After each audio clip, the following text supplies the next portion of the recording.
With this, I shall make you my slave. Hello everyone, so today I'll do my quick review on my third-party Galvatron. So this is MFT or Mech Fans Toys Galvontron, aka Galvatron. Here's a close-up of him.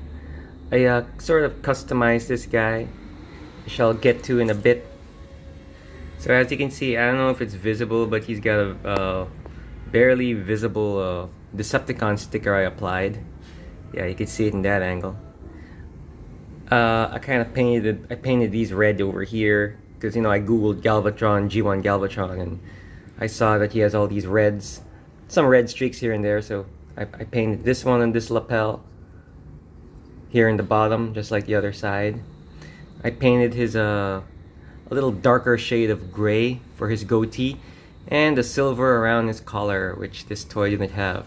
But other than that, it pretty much looks like Galvatron. Pretty close enough cartoon accurate. So he is around. So yeah, I did some custom paints on him.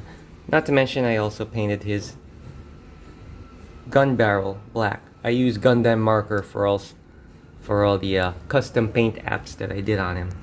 So there's Galvatron. If you're wondering how tall Galvatron is, he is a shade under 5 inches. He's about 5 inches, almost 5 inches, with that little tail-like thing projecting from his back, but I'd say he's 4.5 inches.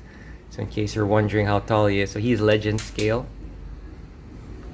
As for articulation, ball and socket over for his arms, double jointed elbow. Also comes into play with the transformation, which I'll show you later. His head just turns all around. His shoulder can go up and down. Again, for the transformation, he can twist his body around. Ball and socket over here. He can't twist on the thighs, but that's okay. He's got a knee joint over here and some articulation on his ankles. His calf can actually split, but that's more for the transformation, which I will get to. So he could do the splits up to this far. These things are also on ball and socket. He's sort of his gun lapels, so they move a bit too.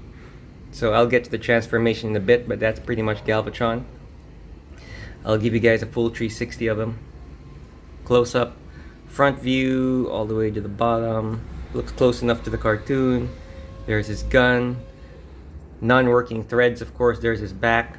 In the original G1 toy, his head sinks into this, but I'll show that to you later. But he kind of has this circular crown. His head pokes out.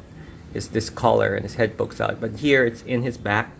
That's how he looks rear view. Pretty good sculpt, I'd have to say. So now I'm going to show you the transformation. Oh, but before I show you his transformation, he also comes with one accessory. He comes with his matrix, which is wrapped around this little cord. To facsimilate a chain. So it comes with a tiny matrix of leadership, and it's got this. Pretty good. You could wrap it around his neck, just like in the movie. After he took it from Magnus, he wore it around his neck, and he was all like, "Unicron, my master. With this, you will become my slave." Yeah, he sort of said that line with Leonard Nimoy's voice. That's pretty cool. So the toy comes with that. Transformation is pretty easy. Basically, just detach his gun. You extend this part over here, pull it all the way up. You turn it all around. Turn this one up over there, so you kind of see the front part of his cannon self. Kind of reminds me of a space howitzer. Then this thing goes down like that. As for his arms, you curl them all the way, like so. Then his tracks kind of come down over here. Do the same for the other side. Do a hoof 360 on his legs. Oh wait, I did that already, so scratch that. Once you got him in this position, it's just a matter of bending these, bending his knees, bending his calves. These little slits back here, they tab into this. So just find the right slit that tabs into it. Do the same for the other leg and you're pretty much there.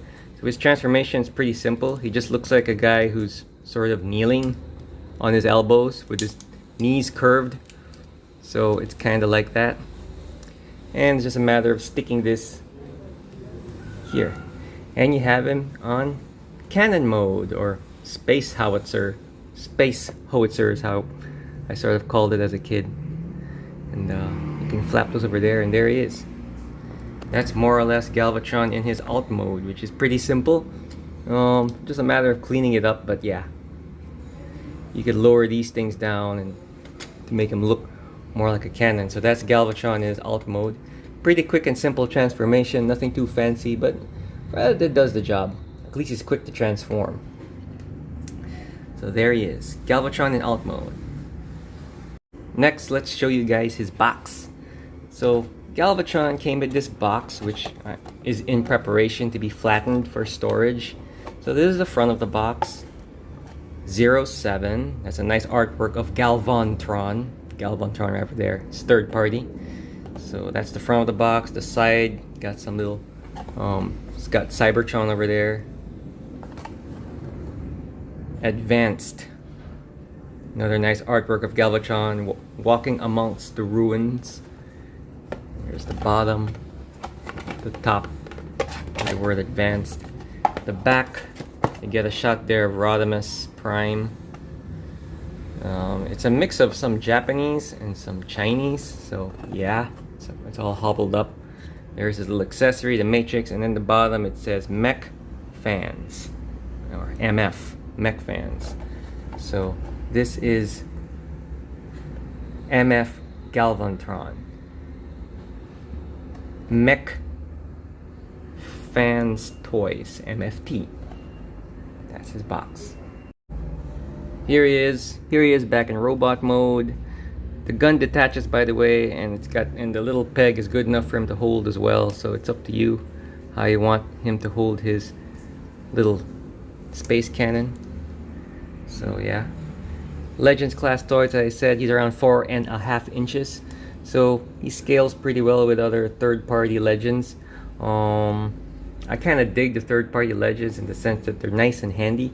They're good representations, they're easy to store, and they're, most importantly, they're budget-friendly. But besides from that, I kind of like the size. It's kind of like I could play with them better rather than if they were too big. So in the show, he doesn't really have this red streak over here, so I might paint that over. I'm thinking about it. I just have to find purple paint, but yeah. And here he is next to Jinbao Megatron. So in fairness to these third parties, they look a lot more like the G1 cartoons. So G1, so Jinbao Megatron's a little bit taller. This guy's about 5 inches, 4.5 inches, so half an inch splitting them apart. But you know, it's forgivable. For the main line, Hasbro has been known to not respect scale so much, so this is forgivable. They're close enough in size. So little lore going on here. Galvatron is actually Megatron. After Megatron got beaten pretty bad by Prime in the battle for Autobot City, Starscream, seized power and threw him off Astro Train, and he was drifting around in space, kind of like a space carcass with some of his cronies with him, Skywarp, Thundercracker, and some of the Insecticons. And Unicron came across them, and kind of like a pact with the devil, wherein Megatron would be rebuilt with Unicron's powers, Galvatron, but he had to be Galvatron's servant. He had to be Unicron's servant / herald. And the first thing he wanted was, since Prime was also fatally wounded and died, he wanted this. Unicron wanted this, so Galvatron set off looking for the Matrix. He got it from Magnus. Magnus has never really been a good match for Galvatron, and he attempted to use it against Unicron. Fortunately, this one got passed over to Rodimus, Prime, and Rodimus pretty much beat up Leonard Nimoy voiced Galvatron. And after the movie, when Rodimus military pressed him and threw him out of Unicron's head, it's in the cartoon it continued off where he crashed into some planet where there was this corrosive lava-like material that seeped into his brain, thus making him mentally unstable. And in that cartoon, he was voiced by Frank Welker yet again, with a more higher pitched, mentally unstable sounding voice, which is pretty cool.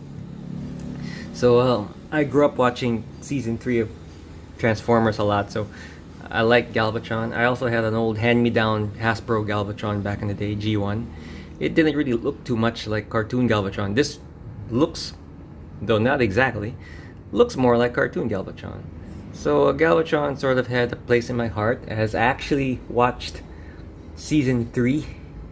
I have more memories, childhood memories of watching season 3 than season 1 and 2. I mean, I watched this later on in life, season 1 and 2, so I was kind of used to Galvatron being the main baddie. I didn't really notice he was insane per se, but later on, as I grew older, I noticed that yeah, he was mentally unstable, but that was part of his charm. He was that menacingly whiny bad guy who was actually pretty intimidating, but was pretty brave. So he's not as strategic as Megatron, not as cunning and strategic, but he is, I'd say, more savage and unpredictable and unstable.